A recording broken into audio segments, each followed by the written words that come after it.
देवों के देव महादेव शंकर भगवान से जुड़ी जो सबसे खास बात है वो ये है कि केवल शिव ही है जिन्हें मूर्ति और निराकार लिंग दोनों रूपों में पूजा जाता है। देश भर में शिव के 12 ज्योतिर्लिंग स्थापित है और इनकी पूजा की जाती है। मान्यता है कि शिवलिंग की पूजा समस्त ब्रह्मांड की पूजा के बराबर मानी जाती है, क्योंकि शिव ही समस्त जग के मूल हैं। शिवलिंग के शाब्दिक अर्थ की बात की जाए तो शिव का अर्थ है परम कल्याणकारी और लिंग का अर्थ होता है सृजन। लिंग का अर्थ संस्कृत में चिन्ह या प्रतीक होता है। इसी तरह शिवलिंग का अर्थ हुआ शिव का प्रतीक। भगवान शिव को देव आदिदेव भी कहा जाता है, जिसका मतलब है कोई रूप न होना। भगवान शिव अनंत काल और सृजन के प्रतीक है। भगवान शिव प्रतीक हैं आत्मा के, जिसके विलय के बाद इंसान पर ब्रह्मा को प्राप्त कर लेता है। इसी तरह की महत्वपूर्ण और ज्ञानवर्धक जानकारी प्राप्त करने के लिए हमारे चैनल समृद्धि को सब्सक्राइब करें और बेल आइकन को प्रेस करें ताकि नई वीडियोस की अपडेट आपको सबसे पहले मिल सके। दोस्तों, ऐसे में तब क्या हुआ जब एक मुस्लिम ने तोड़ना चाहा शिवलिंग और फिर जो हुआ उसे देख सभी हैरान रह गए। दोस्तों, इतिहास के कुछ पन्नों में महमूद गजनवी के आतंक की कुछ क्रूर दास्तां लिखी हुई है। इस बात से हर कोई वाकिफ है कि कैसे महमूद गजनवी ने मंदिर को तोड़ा, कैसे इतिहास के पन्नों को जलाया, यहाँ तक कि लूटपाट करने के बाद उसने हिंदुस्तान की आस्था को भी ध्वस्त करना चाहा। करीब 17 बार देश को लूटने के बाद उस क्रूर आक्रमणकारी ने हमारे कई मंदिरों को तबाह कर दिया। तो गोरखपुर में एक शिव मंदिर है जो आक्रमणकारी गजनवी की क्रूरता को बयान करता है। हिंदुस्तान के मंदिरों को तोड़ने के सिलसिले में गोरखपुर के एक शिव मंदिर को भी उसने तोड़ना चाहा। आक्रमणकारी महमूद गजनवी लाखों कोशिशों के बाद भी शिवलिंग को नहीं तोड़ पाया। जब वो अपने इस नापाक मंसूबे में कामयाब नहीं हो पाया तो उसने शिवलिंग पर कलमा ला इलाहा इल्लल्लाह मोहम्मद रसूल अल्लाह गुंदवा दिया।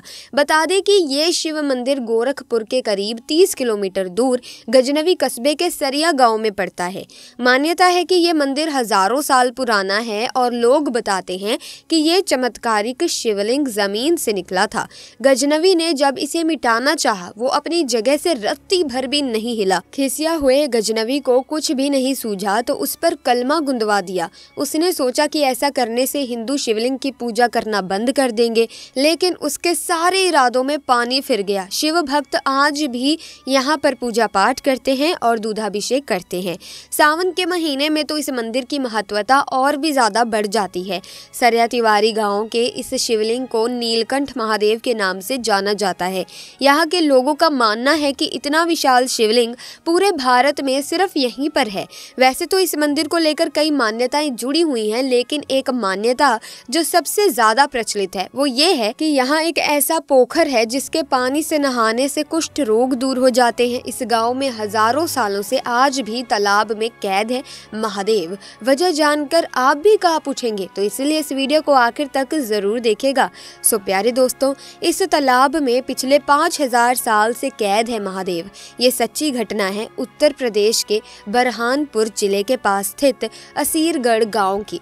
दरअसल दोस्तों, इस गाँव के बीचों बीच एक ऐसा तालाब है जो कि हमेशा नीले पानी से भरा रहता है। माना जाता है कि हजारों साल पहले इस तालाब में महादेव को कैद किया गया था। ऐसा क्यों हुआ और किसने किया? इन सभी सवालों का जवाब लेने के लिए हमने गांव के कुछ बूढ़े बुजुर्गों से बातचीत की। उन्होंने बताया कि तालाब हजारों साल से यूं ही ज्यों का त्यों है। जब ये गांव बसा भी नहीं था, ये तालाब उससे पहले का है। इस बात का अंदाजा इस तालाब के आसपास पड़े पत्थर से लगाया जा सकता है, जो कि शिवलिंग के आकार के हैं, जो कि सालों पुराने लगते हैं। दोस्तों, उन्होंने ये भी बताया कि जब इस गांव में 1-2 घर हुआ करते थे, तब यहाँ पर कुछ सिद्ध साधु लोगों का आगमन हुआ था। उन्होंने यहाँ आकर तालाब के पास बैठकर तपस्या की थी। इस दौरान उन्हें महादेव के कैद होने का रहस्य पता चला, क्योंकि वो भी महादेव के परम भक्त थे।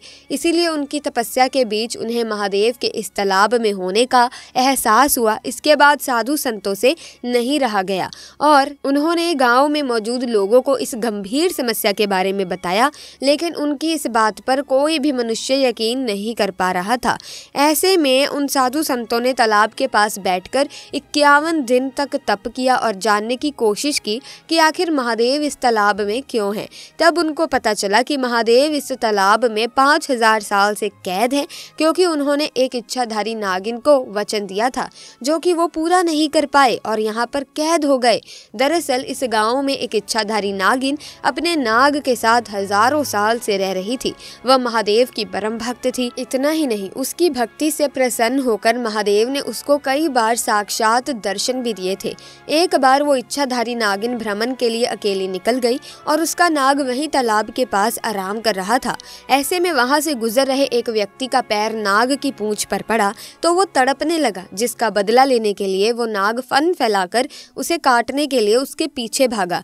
राहत की बात ये रही कि वो अकेला नहीं था, उसके साथ तकरीबन 7 से 8 लोग और भी थे। उन्होंने कहीं से डंडा लिया और उस नाग के सर पर फेंक कर जोर से उसे मारा। ऐसे में वो नाग जमीन पर गिर गया और बेहोश हो गया और उन सभी ने मिलकर उस नाग के सर पर अंधाधुंध डंडे मारने शुरू कर दिए। नाग का सर उसके शरीर से अलग हो गया। दोस्तों, इसके कुछ देर बाद जब नागिन भ्रमण कर उस स्थान पर वापस पहुंची जहां उसका नाग था, तो उसने देखा कि वो नाग अब वहां पर नहीं है। वो अपने नाग को ढूंढते ढूंढते उस स्थान पर पहुंच जाती है जहां पर उसके नाग की मौत हुई थी, लेकिन उसका सर कहाँ पड़ा था वो नागिन नहीं जानती थी। इसीलिए वो उन गुनहगारों की शक्ल नाग की आंखों में नहीं देख पाई और इसी कारण वो उनसे बदला नहीं ले पाई और ये उसके मन में घर कर गया और उसने भगवान महादेव से बगावत कर दी और कई महीने तक अपने नाग को वापस पाने के लिए तालाब के आसपास तड़प रही थी। 21 दिन बाद महादेव उस तालाब के पास प्रकट हो गए और नागिन से कहने लगे, मांग क्या मांगना चाहती है। तो नागिन ने रोते रोते नाग को वापस लौटाने की बात कही, जिस पर महादेव ने कहा, ये प्रकृति का नियम है, एक बार जो संसार से चला गया अब वो दोबारा लौटकर नहीं आ सकता।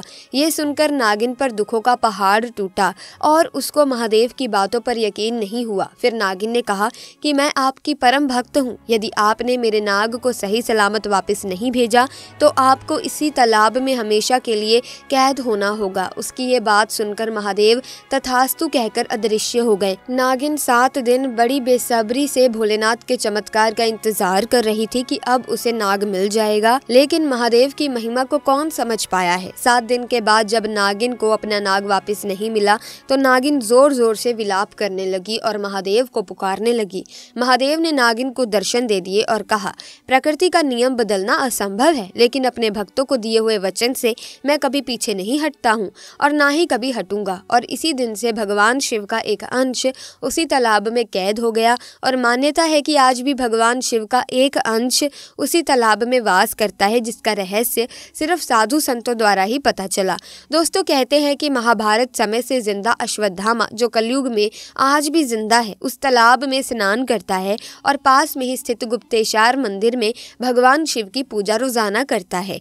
और वहाँ के बड़े बुजुर्ग बताते हैं कि जो भी व्यक्ति उस तालाब के पानी से नहाता है तो उसके सभी रोग दूर हो जाते हैं। साथ ही इस तालाब के पानी को पीने से बड़ी बीमारी खत्म हो जाती है। दोस्तों, महादेव शिव के सच्चे भक्त कमेंट बॉक्स में हर हर महादेव जरूर लिखना। इसी के साथ अगर आपको ये वीडियो अच्छी लगी है तो आप इस वीडियो को लाइक जरूर करें, चैनल को सब्सक्राइब करके बेल आइकन को प्रेस कीजिए ताकि इसी तरह की वीडियोस की अपडेट आपको मिलती रहे और इस वीडियो को शेयर करना बिल्कुल भी ना भूलें।